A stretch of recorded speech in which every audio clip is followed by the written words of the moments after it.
अस्सलाम वालेकुम जी, मेरा नाम है तारिक बज़मी और आप देख रहे हैं मेरा ऑफिशियल यूट्यूब चैनल।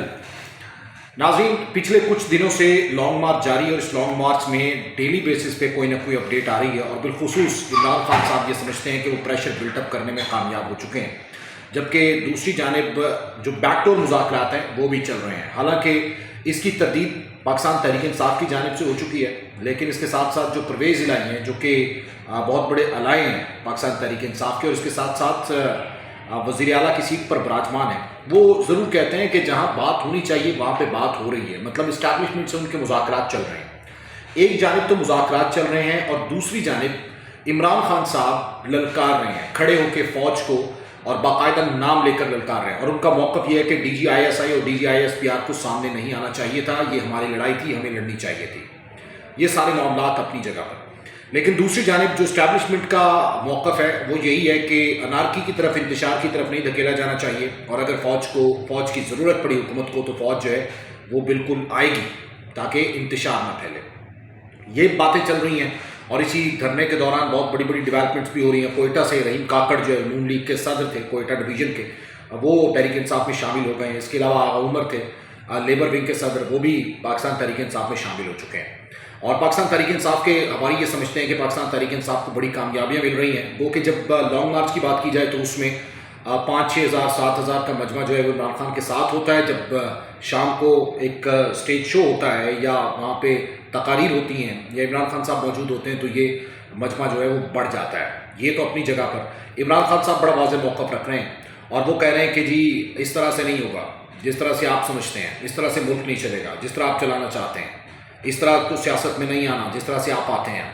आप जरदारी बोले आप नहीं बोले, नवाज शरीफ बोले आप नहीं बोले, हम जब बोलते हैं तो आप मैदान में आ जाते हैं। ये बाकायदा तौर पर इस्टेब्लिशमेंट को सुनाया जा रहा है। ये बात इमरान खान साहब की कुछ हद तक दुरुस्त है कि, और लेकिन पाकिस्तान तहरीक इंसाफ को भी ये सोचना होगा कि जब इमरान खान साहब इससे पहले नवाज शरीफ साहब बोले तो उनको मुल्क बदर भी होना पड़ा, और ये मुल्क से बाहर भेजने के सारा प्रोसेस खुद इमरान खान साहब की हुकूमत में हुआ और यास्मीन राशिद ने डॉक्टर्स की एक टीम बनाई और उसके बाद वो यहाँ मुल्क से बाहर चले गए। लॉन्ग मार्च जो है वो क्या गुल खिलाएगा, सबसे बड़ा सवाल तो ये है। अभी तक तो कुछ नहीं लग रहा। अभी लग रहा है 3 हल हो सकते हैं इसके, कि या तो अदालत इन्वॉल्वमेंट करेगी, अदालत ने पाबंदी लगा देनी है कि वहाँ पे आपने फलां जगह से ज़्यादा आगे नहीं जाना, वहाँ पे अब धरना कितने दिन देना है ये इमरान खान साहब खुद देखेंगे।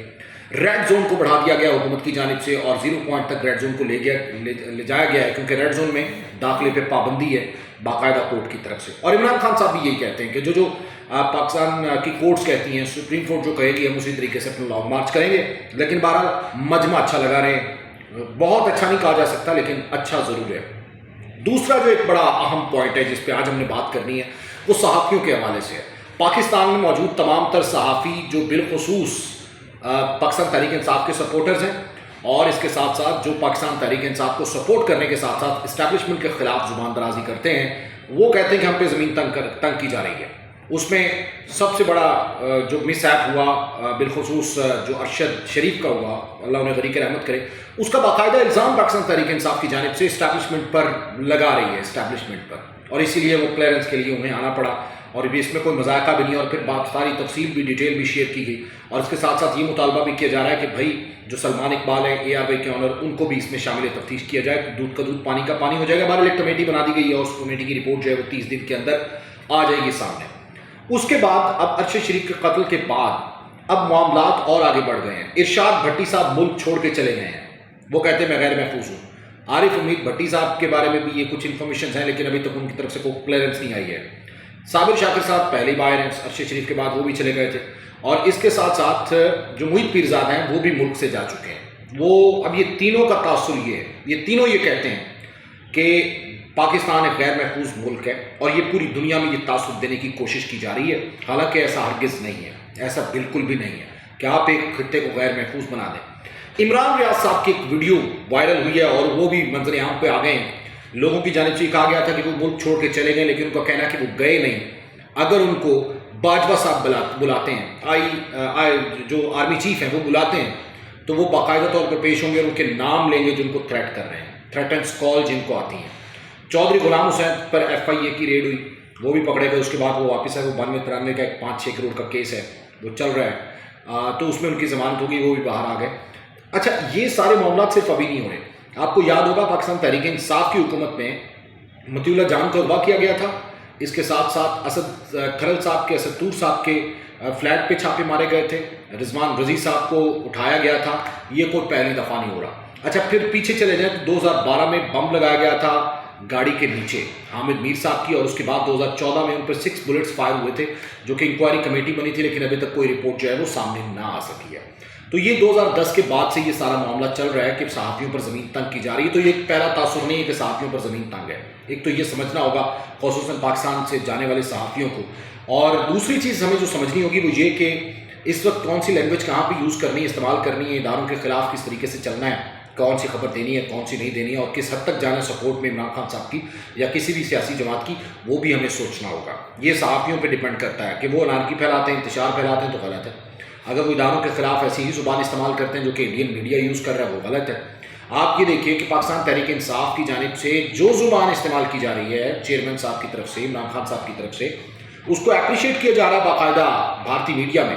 اگر دشمن آپ کے ساتھ کھڑا ہوا ہے یا دشمن اس بات پہ خوش ہو رہا ہے تو اس کا مطلب ہے you are wrong, you have to change your decisions, you have to change your line Khan sahab. لیکن خان صاحب اپنی لائن جو ہے وہ چینج نہیں کر رہے. اچھا خان صاحب پہلے بھی ایسا کر چکے ہیں کہ ایک طرف تو وہ اسٹیبلشمنٹ سے رابطے میں رہتے ہیں. فواد چودھری صاحب خود 3 سے 3:30 کے درمیان یہ امریکن ایمبیسی گئے، ان کے پاؤں پکڑے. اس کے بعد باجوہ صاحب سے ملاقاتوں کے لیے پرویز خٹک صاحب کو ٹاسک دیا گیا.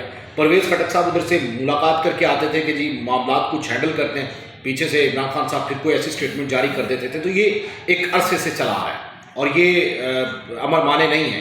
سب سے بڑی بات یہ ہے کہ آپ اگر بات چیت کرنا چاہتے ہیں، مسئلے کو بات چیت کے حل کی طرف لے کے جانا چاہتے ہیں، تو عمران خان صاحب کو تھوڑا دھیما ہونا ہوگا، تھوڑا عمران خان صاحب کو زبان اپنی ٹھیک کرنا ہوگی، اور اس کے ساتھ ساتھ حکومت وقت جو ہے اس کو بھی اپنی زبان اور رویہ ٹھیک کرنے کی ضرورت ہے کہ ملک کو انارکی سے بچانا ہے. بہرحال حکومت کی جانب سے اسٹیٹمنٹ آ چکی ہے کہ وہ یہ سارے معاملات جو ہیں وہ بہتر انداز میں دیکھیں گے اور بات چیت کے لیے تیار ہیں. اب دیکھنا یہ ہے کہ آنے والے وقت میں کیا ہوگا. سب سے بڑا سوال یہ ہے عمران خان صاحب کا لانگ مارچ کس طریقے سے وہاں پہ چلے گا. مجھے نہیں لگتا کہ 4 نومبر تک یہ اسلام آباد پہنچ پائیں گے، یہ کچھ آگے بھی جا سکتے ہیں. اور جو معاشی پلان ہے، ایک سوال کا جواب عمران خان صاحب جو ہے وہ دے رہے ہیں. مجھے حیرانی ہو رہی ہے ویسے جو یوٹیوبرز ہیں، جو پروفیشنل رپورٹرز ہیں وہاں پہ، کچھ تو ایسے ہیں جو جا کے ایک شخص سوال کر رہا تھا کہ سر یہ بتائیں کہ آپ دبتے نہیں، آپ کو دبایا نہیں جا سکتا، آپ بڑے چارج ہو کے آتے ہیں آپ کے خلاف کوئی اسٹیٹمنٹ آتی ہے. تو یہ کوشچن نہیں ہے. کوشچن یہ بنتا ہے خان صاحب سے کنٹینر پہ کہ سر آپ یہ بتائیں کہ آپ زبان اداروں کے خلاف جو زبان استعمال کر رہے ہیں وہی بھارت بھی استعمال کر رہا ہے، بھارت آپ کی زبان سے خوش ہو رہا ہے، تو کیا آپ کو دلی دکھ نہیں ہوتا کہ آپ اپنے اداروں کے خلاف کھڑے ہو گئے؟ فوج کو تو طاقتور بنانا چاہیے، آپ فوج میں تقسیم پیدا کر رہے ہیں، تو یہ چیز نہیں ہونی چاہیے. تو خان صاحب کو بھی اس بارے میں سوچنا ہوگا. افہام و تفہیم سے مسائل جو ہے وہ حل ہونے چاہیے. Thank you very much.